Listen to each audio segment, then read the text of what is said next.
ಶ್ರೀ ಗುರುಭ್ಯೋ ನಮಃ. ಶ್ರೀಮನ್ಮಹಾಗಣಾಧಿಪತಯೇ ನಮಃ. ಎನ್ನ ಆಧ್ಯಾತ್ಮ ಬಂಧುಗಳೇ, ಪಾಂಡುರಂಗನ ಅಪಾರವಾದ ಲೀಲೆಗಳನ್ನು ನಾವು ನೀವೆಲ್ಲರೂ ಶ್ರವಣ ಮಾಡ್ಕೊತ ಬಂದಿದ್ದೇವೆ. ಹೀಗಿರುವಂಥ ಸಂದರ್ಭದೊಳಗೆ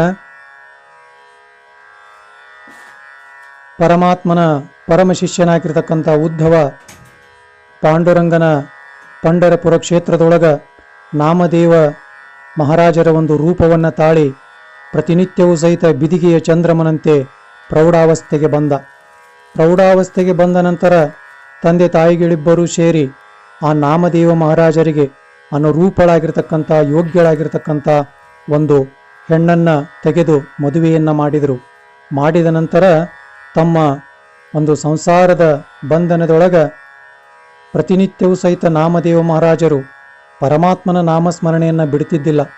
ಹೀಗಿರುವಂಥ ಸಂದರ್ಭದೊಳಗೆ ಒಂದೊಂದು ದಿನ ಗುಡಿಗೆ ಹೋದ್ರಪ್ಪ ಅಂದ್ರೆ ಮೂರು ದಿನ ನಾಲ್ಕು ದಿನ ಮನೆಗೆ ಬರ್ತಿದ್ದಿಲ್ಲ. ಅಲ್ಲೇ ಗುಡಿಯೊಳಗನ ಎಲ್ಲ ಆ ಪರಮಾತ್ಮನ ನಾಮಸ್ಮರಣೆಯನ್ನು ಮಾಡ್ಕೊತ ಇದ್ದು ಬಿಡ್ತಾ ಇದ್ರು. ಇದೆಲ್ಲವನ್ನ ನೋಡಿ ಸಂಸಾರದ ಬಂಧನದಿಂದ ನನ್ನ ಮಗ ದೂರ ಹೊಂಟಾನ, ಪ್ರಾಪಂಚಿಕ ವ್ಯವಹಾರಗಳನ್ನು ಮರೆಯಾಕತ್ತಾನಂತೇಳಿ ತಂದೆ ತಾಯಿಗಳಿಗೆ ಬಹಳಷ್ಟು ಯೋಚನೆ ಆಗ್ತದೆ. ಒಂದು ದಿನ ಗೊಣ್ಣಾಯಿ ತನ್ನ ಮಗನ ರೂಪದೊಳಗಿರ್ತಕ್ಕಂಥ ನಾಮದೇವ ಮಹಾರಾಜರನ್ನ ಕುಂಡ್ರಿಸಿಕೊಂಡು ಬುದ್ಧಿಯನ್ನು ಹೇಳ್ತಾಳ. ನೋಡು, ನಾವು ಪ್ರಾಪಂಚಿಕರು, ಪರಮಾತ್ಮನ ನಾಮಸ್ಮರಣೆಯನ್ನು ಮಾಡಬೇಕು, ಬ್ಯಾಡ್ ಅನ್ನಂಗಿಲ್ಲ. ಆದರೆ ನಮ್ಮ ಪ್ರಪಂಚಿಕ ಎಲ್ಲ ಕೆಲಸಗಳನ್ನು ಮುಗಿಸಿಕೊಂಡ ನಂತರ ಪರಮಾತ್ಮನ ನಾಮಸ್ಮರಣೆಯನ್ನು ಮಾಡಬೇಕು.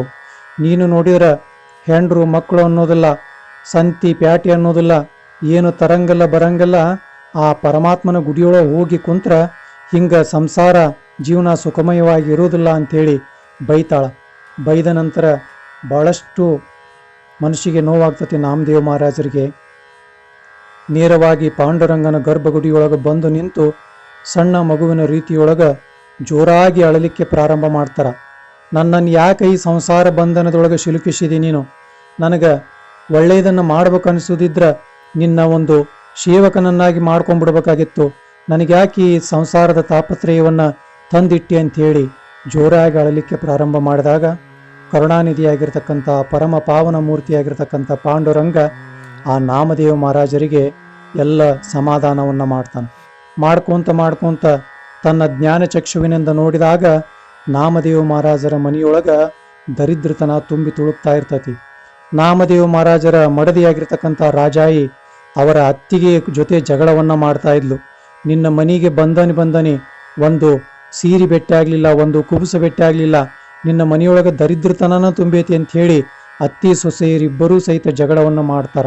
ಇವೆಲ್ಲವನ್ನ ತನ್ನ ಜ್ಞಾನ ಚಕ್ಷುವಿನಿಂದ ನೋಡಿರ್ತಕ್ಕಂಥ ಜಗದೊಡೆಯನಾಗಿರ್ತಕ್ಕಂಥ ಪಾಂಡುರಂಗ ಅವರ ದರಿದ್ರತನವನ್ನು ಹೋಗಲಾಡಿಸ್ಬೇಕಂತ ಹೇಳಿ ತನ್ನ ವಾಹನನಾಗಿರ್ತಕ್ಕಂಥ ಗರುಡನಿಗೆ ಹೇಳ್ತಾನ, ನೋಡಪ್ಪ, ನೀನು ನಂದಿಯ ರೂಪವನ್ನು ತಾಳು, ಆ ನಾಮದೇವ ಮಹಾರಾಜರ ಮನೆಗೆ ಹೋಗೋಣ ಅಂತ ಹೇಳಿ ನಂದಿ ವಾಹನನಾಗಿ ನಂದಿಯ ಮೇಲೆ 2 ಚೀಲ ಅತ್ಯಂತ ಬೆಲೆ ಬಾಳತಕ್ಕಂಥ ಕಣಕದ ಆ ಬಂಗಾರದ ಆಭರಣಗಳನ್ನು, ಬಂಗಾರದ ನಾಣ್ಯಗಳನ್ನು ಏರ್ಕೊಂಡು ಆ ಕೇಶವ ಶೆಟ್ಟಿ ಅಂತಕ್ಕಂಥ ನಾಮದಿಂದ ಆ ರಾಜಾಯಿ ಮನೆಯೊಳಗೆ ನಾಮದೇವರ ಮನೆಯೊಳಗೆ ಬಂದು ಅಂಗಳದೊಳಗೆ ಬಂದು ನಿಂತು ಒದರ್ದ್ರಾಗ ಮನೆಯೊಳಗಿರ್ತಕ್ಕಂಥ ರಾಜಾಯಿ ಬಂದು, ಯಾರು ನೀವು ಅಂದಾಗ, ನಾನು ಕೇಶವ ಶೆಟ್ಟಿ ಅಂತಕ್ಕಂಥವ ನಿಮ್ಮ ಪತಿಯ ಅತ್ಯಂತ ಪರಮ ಶಿಷ್ಯ ಅದನಿ, ಪರಮ ಗೆಳೆಯ ಅದನಿ, ಅದಕ್ಕೆ ಅವನಿಗೇನೋ ಸಮಸ್ಯೆ ಆಗೈತೆ ಅಂಥೇಳಿ ಯಾರೋ ಹೇಳಿದರು. ಸಂಕಷ್ಟ ಕಾಲದೊಳಗೆ ಸಹಾಯ ಮಾಡ್ಬೇಕನ್ನೋದು ಧರ್ಮದಿಂದ ನಾನು ಬಂದು ಭೇಟಿ ಹಾಕತ್ತೇನೆಂದಾಗ ಆ ಹೆಣ್ಮಗಳಂತಾಳ, ನಮಗ ಉಣ್ಣಾಕ ಕೂಳಿಲ್ಲ, ಮತ್ತು ನಿನಗೆಲ್ಲೇ ತಂದು ಹಾಕಲಿ ಅಂಥೇಳಿ ಆ ಹೆಣ್ಮಗಳು ಆ ಕೇಶವ ಶೆಟ್ಟಿಯ ರೂಪದೊಳಗೆ ಬಂದಂಥ ಪಾಂಡುರಂಗನನ್ನು ಮನೆ ಒಳಗೆ ಸಹಿತ ಕರೆಯಂಗಿಲ್ಲ. ಅವಾಗ 1 ತಾಸು 2 ತಾಸು ಕಾದ ನಂತರ ಆ ಪರಮಾತ್ಮ ಏನು ಮಾಡ್ತಾನಂದ್ರೆ ರಾಜಾಯಿಗೆ ಹೇಳ್ತಾನ, ನೋಡವ, ನಾನು ನಿನ್ನ ಮನೆಯೊಳಗೆ ವಸ್ತಿ ಉಳಿಯೋದಿಲ್ಲ, ನಿನ್ನ ಗಂಡನಿಗೆ ಸಹಾಯ ಆಗಲಿ ಅಂತೇಳಿ ಆ ಎತ್ತಿನ ಮ್ಯಾಲ 2 ಚೀಲ ಆ ಬಂಗಾರದ ನಾಣ್ಯಗಳನ್ನು, ಆಭರಣಗಳನ್ನು ತೆಗೆದುಕೊಂಡು ಬಂದನಿ. ಅವನು ತಗೋ, ನಿನ್ನ ಗಂಡ ಬಂದ ನಂತರ ಹೇಳು ಅಂತಂದಾಗ, ಯಾವಾಗ ಬಂಗಾರ ನಾಣ್ಯಗಳನ್ನು ತೆಗೆದುಕೊಂಡು ಬಂದಾರಂದಾಗ ರಾಜಾಯಿ ಅವರಿಗೆ ಬಹಳಷ್ಟು ಉಪಚಾರವನ್ನು ಮಾಡಿ ಒಳಗೆ ಕರೆದು ಊಟ ಮಾಡಿಸಿ ಹೊಳ್ಳಿ ಕಳಿಸಿದ ನಂತರ ಜಗದೊಡೆಯನಾಗಿರ್ತಕ್ಕಂಥ ಪರಮಾತ್ಮ ಪಾಂಡುರಂಗ ಆ ಹೆಣ್ಣು ಮಗಳ ಆ ಒಂದು ಮನಸ್ಸಿನ ಭಾವನೆಯನ್ನು ನೋಡಿ ಪ್ರಾಪಂಚಿಕರು ಎಷ್ಟೇ ಆಗಲಿ ಮೋಹಕ್ಕೆ ಮಾತ್ರ ಒಳಗಾಗ್ತಾರೆ ಅಂತಕ್ಕಂಥದ್ದನ್ನು ಕಂಡು ಹಿಡಿದಿರ್ತಕ್ಕಂಥ ಆ ಕೇಶವ ಶೆಟ್ಟಿಯ ರೂಪದೊಳಗೆ ಬಂದಿರತಕ್ಕಂಥ ಆ ಪಾಂಡುರಂಗ ನಕ್ಕೊಂತ ಮತ್ತ ತನ್ನ ಒಂದು ಗರ್ಭಗುಡಿಯೊಳಗ ನಾಮದೇವ ಮಹಾರಾಜರ ಜೊತೆ ಮಾತುಕತೆಯನ್ನು ಮುಂದುವರಿಸ್ತಾನೆ.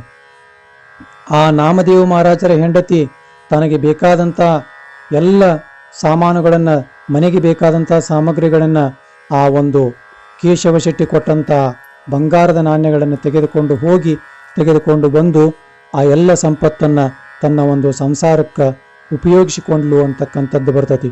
ಈ ಸುದ್ದಿಯನ್ನು ತಿಳಿದಂಥ ತಾಯಿ ಗೊಣ್ಣಾಯಿ ಆ ನಾಮದೇವ ಮಹಾರಾಜರನ್ನ ಕರೀಲಿಕ್ಕೆ ಹೋದಂಥ ಸಂದರ್ಭದೊಳಗೆ ಆ ಜಗದೊಡೆಯನಾಗಿರ್ತಕ್ಕಂಥ ಪರಮಾತ್ಮನ ಅನಂತ ಲೀಲೆಗಳನ್ನು ಕೇಳಿರ್ತಕ್ಕಂಥ ನಾಮದೇವ ಮಹಾರಾಜರಿಗೆ ಕಣ್ಣೊಳಗೆ ನೀರು ಬರ್ತತಿ.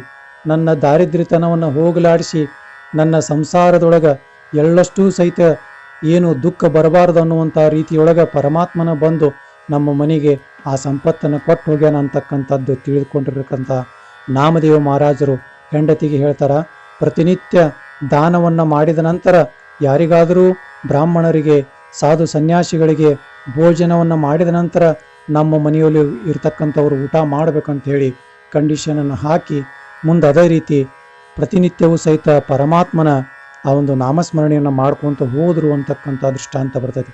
ಅದಕ್ಕೆ ಕಷ್ಟ ಬಂದಾಗ ದೇವರನ್ನ ಬೈದ, ಸುಖ ಬಂದಾಗ ದೇವರನ್ನ ಮರೆಯದ ಏಕಚಿತ್ತದಿಂದ ಪರಮಾತ್ಮನ ನಾಮಸ್ಮರಣೆಯನ್ನು ಯಾರು ಮಾಡ್ತಾರಲ್ಲ ಅವರು ಮಹಾಸಂತರು, ಮಹಾತ್ಮರು ಆಗಿ ಹೋಗ್ತಾರಂತಕ್ಕಂಥ ಮಾತನ್ನು ಹೇಳ್ತಾ ಈ ನುಡಿಗಳನ್ನು ಗುರುವಿನ ಪಾದಕ್ಕೆ ಸಮರ್ಪಣೆ ಮಾಡ್ತೀನಿ.